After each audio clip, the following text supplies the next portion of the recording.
ദൈവത്തിന് സ്തുതി. പ്രഭാതകിരണത്തിലേക്ക് സ്നേഹവന്ദനം. ഭാഗം 2350.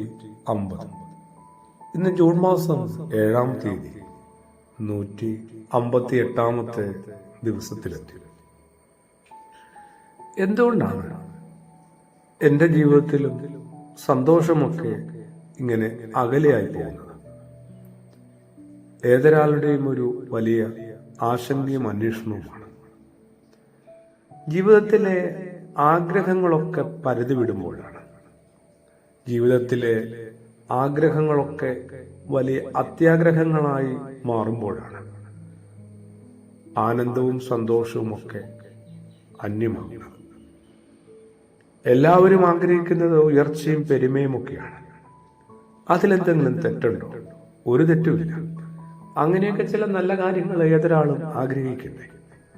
പക്ഷേ സ്വന്തം ഉയർച്ചയെ മറ്റുള്ളവരുടെ ഉയർച്ചയുമായി കൂട്ടിച്ചേർക്കാനായിട്ട്, താരതമ്യം ചെയ്യാനായിട്ട് ശ്രമിക്കുന്നതാണ് അപകടകരം.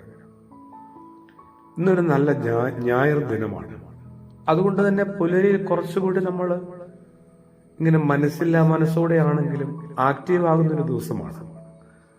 പള്ളിയിൽ വരെ ഒന്ന് പോകണമെന്നാണ് പലരും പറയുന്നത്. പള്ളിയിൽ വരെ ഒന്ന് പോകണം. അവിടെ പള്ളിയിൽ പോകണമെന്ന് കുറച്ചുകൂടി കൃത്യമായിട്ടും വ്യക്തമായിട്ടും സ്പെസിഫിക് ആയിട്ട് പറയാനായിട്ട് ഒരു മടിയുണ്ട്.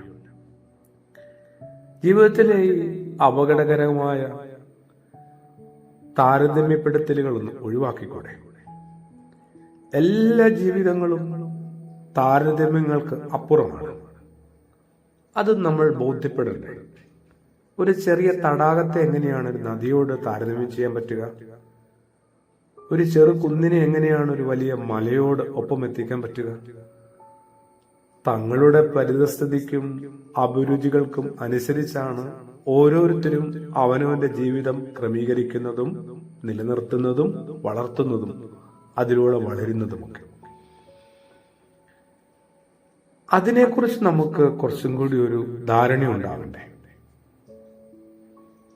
അപരനാകാനായിട്ടാണ് പലരും ശ്രമിക്കുന്നത്. അതിനകത്ത് വലിയൊരു ആപത്തുണ്ട് കേട്ടോ. മറ്റുള്ള ഒരാളാകാനായിട്ട് എനിക്ക് എന്തുമാത്രം സാധ്യതയുണ്ട്. അപരനാകാൻ കഴിയുന്നില്ല എന്നതല്ല എന്റെ നിരാശ. എന്റെ ജീവിതത്തിലെ ദുരന്തവും ആപത്തും അതല്ല. പിന്നെ അവനവനാകാൻ എനിക്ക് കഴിയുന്നില്ല എന്നതാണ് എന്റെ ജീവിതത്തിലെ ഏറ്റവും വലിയ തെറ്റ്.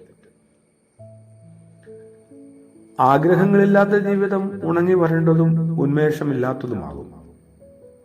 പക്ഷെ ആഗ്രഹങ്ങൾക്കൊക്കെ മുകളിൽ ഒരു നക്ഷത്ര ചിഹ്നമിട്ട് ചുവടെ കൊടുത്തിരിക്കുന്ന നിബന്ധനകൾക്കു കൂടി വിധേയം എന്ന് എഴുതണ്ടേ? അന്യനോടൊപ്പം എത്താനുള്ള മത്സരമാകരുതല്ലോ ശരിക്കും ആഗ്രഹം. വളർച്ചയിലേക്ക് നയിക്കണ്ടേ? ആഗ്രഹം എന്ന് പറയുന്നത് താൽക്കാലിക സന്തോഷത്തിന് വേണ്ടി ടെമ്പററി ഇടപാടായിട്ട് മാറരുതല്ലോ. ക്രിസ്തുവേശു എത്ര ഭംഗിയായിട്ടാണ് ഒരു ജീവിത മാതൃക നമുക്ക് കാട്ടിത്തന്നിരിക്കുന്നത്. ആ സുവിശേഷത്തിലേക്കൊന്ന് വളരെ ലളിതമായി ശാന്തമായി ഒന്ന് പ്രവേശിച്ചാലോ? ആമേൻ.